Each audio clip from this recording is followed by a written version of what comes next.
Turn around.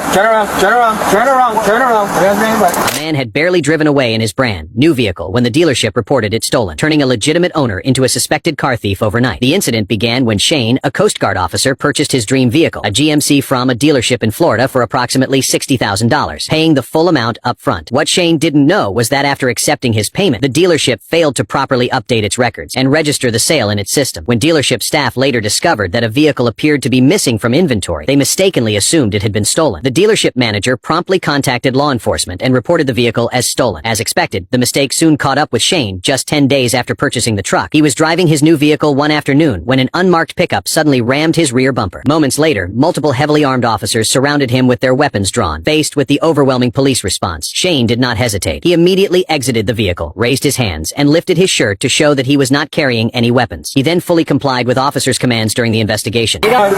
Nobody else in the car? Turn around. Come on.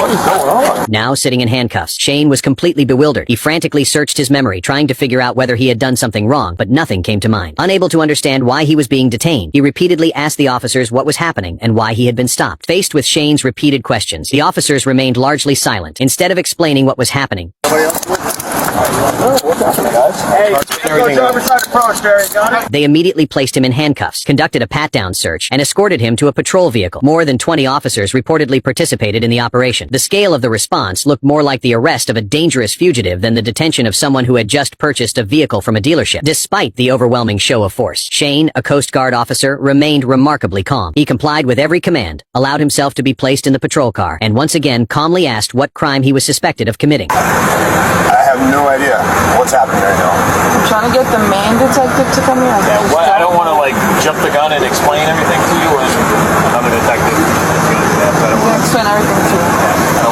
An officer eventually told Shane that he was not officially under arrest and was only being detained while the investigation was conducted. However, based on the scene itself, officers had already handcuffed him and taken him into custody before conducting any meaningful investigation into the circumstances. Under the Fourth Amendment to the U.S. Constitution, law enforcement officers generally must either have a valid warrant or possess probable cause before making a warrantless arrest. That issue would later become a key factor in the legal claims and compensation that followed. At that moment, however, Shane was still worried about his truck. What's that? I said, I wish you guys wouldn't hit my truck. I just got it. What he did not realize was that the vehicle itself was the primary focus of the operation. By then, the truck's rear bumper had already been damaged during the initial collision with the unmarked police vehicle. Even more remarkably, officers still had not provided a clear explanation for the stop or detention. Instead, they transported Shane directly to an interrogation room